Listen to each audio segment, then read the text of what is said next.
Hello friends, welcome to Imperfect Cooking Show. இன்னைக்கு நாம பார்க்க போறது vegetable lasagna recipe.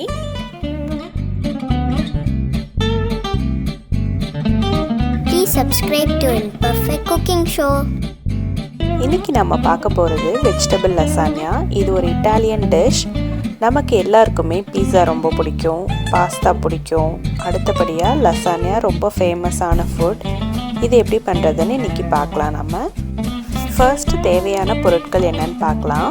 ஒரு cup cheese, marinara sauce, spinach, broccoli, capsicum, onion chop பண்ணது, garlic chop பண்ணது, Italian seasoning, salt, pepper. இதுதான் தேவையான பொருட்கள். இந்த மாதிரி lasagna sheets ரெடிமேடா கிடைக்குது. இதுவும் பாஸ்தா வெரைட்டி தான். பாஸ்தாவே ஷீட்ஸ் மாதிரி இருக்கும். இதுலயே மல்டிகிரெயின், வீட் அந்த மாதிரி கிடைக்குது. ஃபர்ஸ்ட் நான் lasagna ஷீட்ஸை வேக வைக்க போகிறேன். அதுக்கு ஒரு பாத்திரத்தில் தண்ணி ஊற்றி அது கொதிக்க வச்சுருக்கேன்.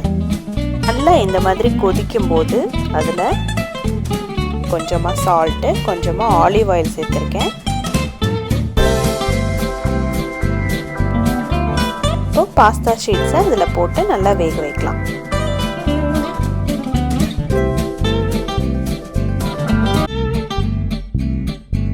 நான் இன்னைக்கு இங்கே எடுத்துருக்கிறது நார்மல் பாஸ்தா தான். இதுலேயே வீட் பாஸ்தா, மல்டிகிரெயின்லாம் கிடைக்குது. அந்த மாதிரியும் வாங்கிக்கலாம்.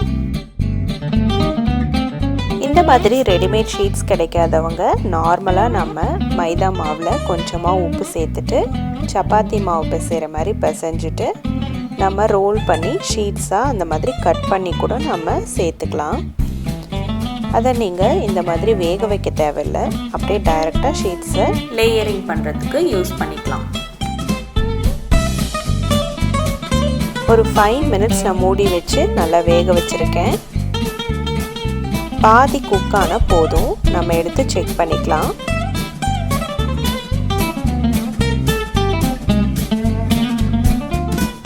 இந்த மாதிரி ப்ரெஸ் பண்ணி பார்த்து நீங்கள் செக் பண்ணிக்கோங்க. இந்த அளவுக்கு வெந்தால் போதும். இது நான் இப்போது ட்ரெயின் பண்ண போகிறேன். மூடியை க்ளோஸ் பண்ணிவிட்டு நான் ட்ரெயின் பண்ணி பாஸ்தாவை மட்டும் தனியாக எடுத்துக்க போகிறேன். நம்ம இன்றைக்கி செய்ய போகிறது வெஜிடபிள் lasagna. அதுக்கு வெஜிடபிள் சாத்தே பண்ணுறது பார்க்கலாம். அதுக்கு கொஞ்சமாக ஆலிவ் ஆயில் சேர்த்துருக்கேன். அதில் சாப் பண்ணி வச்சுருக்க பூண்டு சேர்த்துக்கிறேன். பூண்டு நல்லா கோல்டன் கலராக வதங்கணும். பூண்டோட ரா ஸ்மெல் போனோடனே அதில் சாப் பண்ணி வச்சுருக்க ஆனியன்ஸையும் சேர்த்துக்கலாம். இப்போ பூண்டும் வெங்காயமும் நல்ல கோல்டன் கலர் வர வரைக்கும் நம்ம வதக்கிக்கலாம். எல்லா ரெசிபிக்குமே ஆனியனும் தக்காளி இந்த மாதிரி நம்ம சேர்த்தோம்னா அது நல்லா வதங்குற வரைக்கும் நம்ம பொறுமையாக சாட்டே பண்ணோம். அப்போ தான் டிஷ்ஷோட டேஸ்ட் வந்து என்ஹான்ஸ் ஆகும். இட்டாலியன் டிஷ்ஷஸ்லாம் பொதுவாக ஆலிவ் ஆயிலில் செஞ்சால் டேஸ்ட் ரொம்ப நல்லாயிருக்கும். வாஷ் பண்ணி கட் பண்ணி வச்சுருக்க ப்ரோக்கலி சேர்த்துக்கிறேன். இதில் உங்களுக்கு எந்த வெஜிடபிள்ஸ் வேணுமோ அதை நீங்கள் ஆட் பண்ணிக்கலாம். லைக் கேரட், பீஸ், காலிஃப்ளவர் இந்த மாதிரியும் சேர்த்துக்கலாம். நான் இங்கே கலர் கேப்சிகம் சேர்த்துருக்கேன். எல்லோ அண்ட் ஆரஞ்ச் அதையும் சேர்த்துக்கிறேன். இந்த வெஜிடபிள்ஸ் எல்லாமே ஒரே அளவு குக் ஆகிற மாதிரி நான் எடுத்திருக்கேன். இது எல்லாமே லைட்டாக சாட்டே பண்ணால் போதும். இந்த ஸ்டேஜில் ஒரு கப் ஸ்பினாச் ஆட் பண்ணிக்கிறேன். பாலக்கீரை. நான் இங்கே ஃபுல்லாக வெஜிடபிள்ஸ் மட்டும் யூஸ் பண்ணியிருக்கேன். உங்களுக்கு இதுலேயே மீட் வேணும்னா இது நீங்கள் சேர்த்துக்கலாம். சிக்கன் லசானியாவுக்கு சிக்கனை நல்லா மின்ஸ் பண்ணிவிட்டு ஃபைன் சாப் பண்ணி அதையும் சேர்த்துக்கலாம். இல்லை மீட் வேணும்னாலும் மட்டன் அந்த மாதிரி எடுத்துகிட்டு போன் இல்லாமல் அதையும் நல்லா ஃபைனாக சாப் பண்ணி நீங்கள் இந்த ஸ்டேஜில் ஆட் பண்ணிக்கலாம்.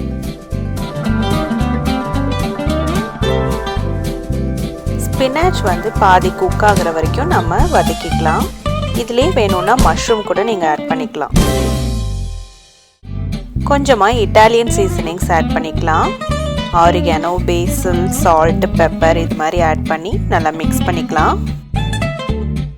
சீசனிங்ஸ் ஆட் பண்ணி நல்லா வதக்கிட்டு நம்ம இறக்கி வச்சிடலாம்.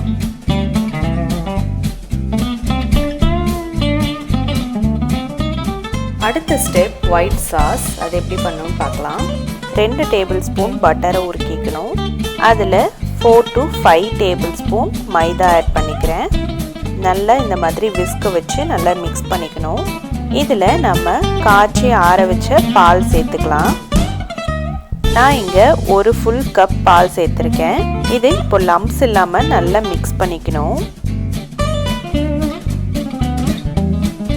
இந்த ஸ்டேஜ் வர வரைக்கும் நல்லா மிக்ஸ் பண்ணிட்டு கொஞ்சமாக சால்ட் ஆட் பண்ணிக்கிறேன். கொஞ்சமாக பெப்பரும் சேர்த்து நல்லா விஸ்கில் நல்லா மிக்ஸ் பண்ணிக்கணும். இந்த ஒயிட் சாஸை யூஸ் பண்ணி வெஜிடபிள் பாஸ்தா செஞ்சுருக்கேன் நான் ஆல்ரெடி என்னோட சேனலில்.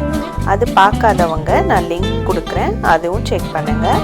இப்போ ஒயிட் சாஸ் ரெடி ஆயிடுச்சு. இந்த கன்சிஸ்டன்சி வர வரைக்கும் குக் பண்ணி எடுத்து வச்சிடலாம். இன்றைக்கி லேயரிங் பண்ணுறது என்னோட பசங்க.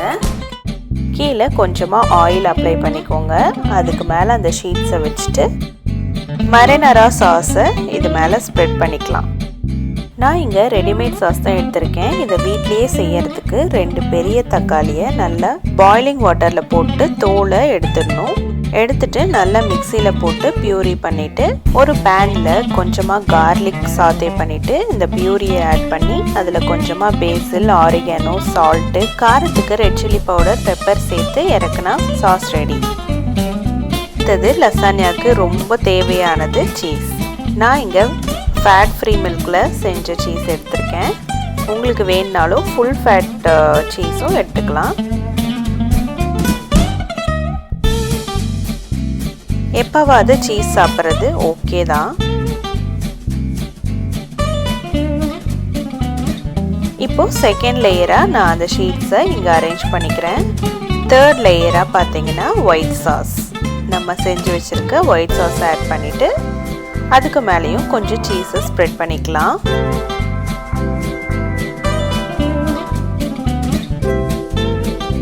அடுத்தது ஷீட்ஸை அரேஞ்ச் பண்ணிக்கலாம். ஃபிஃப்த் லேயராக பார்த்தீங்கன்னா சாஸ், மரினரா சாஸை மேலே ஸ்ப்ரெட் பண்ணிவிட்டு சீஸை ஆட் பண்ணிக்கலாம். இதே நீங்கள் மாற்றி மாற்றி ஃபாலோ பண்ணணும்.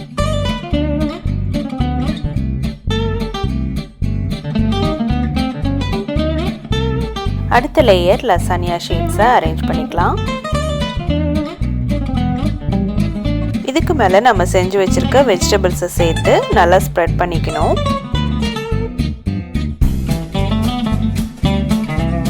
ஈவனாக எல்லா இடத்துலையும் நீங்கள் ஸ்ப்ரெட் பண்ணிக்கணும்.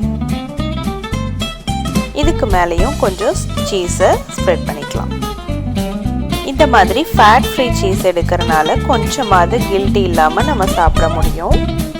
சின்ன பசங்களுக்கு சீஸ் ஓகே தான், ஆனால் பெரியவங்க சாப்பிட யோசிப்போம். இந்த மாதிரி ஆப்ஷன்ஸ் இருக்கனால நமக்கு ஈஸியாக நம்ம எடுத்துக்கலாம். இப்போ அதுக்கு மேலேயும் சாஸ், இதே மாற்றி மாற்றி நீங்கள் ஃபாலோ பண்ணணும். லசானியாவில் நிறைய லேயர்ஸ் இருந்தால் டேஸ்டியாக நல்லாயிருக்கும். இந்த மாதிரி லேயர்ஸ் பண்ணதுக்கப்புறம் நான் இதை அவனில் வச்சு பேக் பண்ண போகிறேன். அவன் இல்லைன்னு நினைக்கிறவங்க இதை நார்மலாக நீங்கள் குக்கரில் கூட பேக் பண்ணி எடுத்துக்கலாம். குக்கரோட பேஸில் சால்ட் இல்லைனா மணல் போட்டுட்டு அது மேலே ஒரு ட்ரே வச்சு ஒரு வெசலில் இந்த மாதிரி அரேஞ்ச் பண்ணி வச்சு விசில் போடாமல் நீங்கள் பேக் பண்ணலாம்.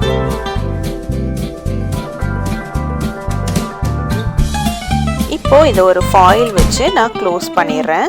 நல்லா டைட்டாக எல்லா சைடும் ஏர் உள்ளே போகாத மாதிரி க்ளோஸ் பண்ணிக்கணும். நான் அவனை ப்ரீ ஹீட் பண்ணி வச்சுருக்கேன் 10 minutes 350 degree ஃபாரன்ஹீட்டில். லசானியா ட்ரேவை உள்ளே வச்சு பேக் பண்ணலாம். 30 minutes நம்ம டோட்டலாக குக் பண்ண போகிறோம். க்ளோஸ்டாக 20 minutesம் ஓப்பனில் ஒரு 10 minutesம் நம்ம குக் பண்ண போகிறோம்.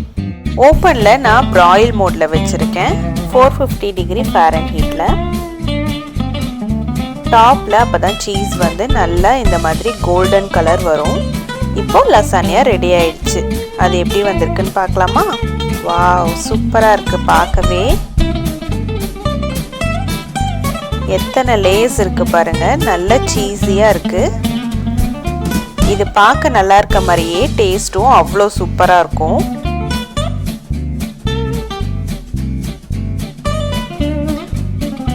இப்போ லசானியா ரெடி.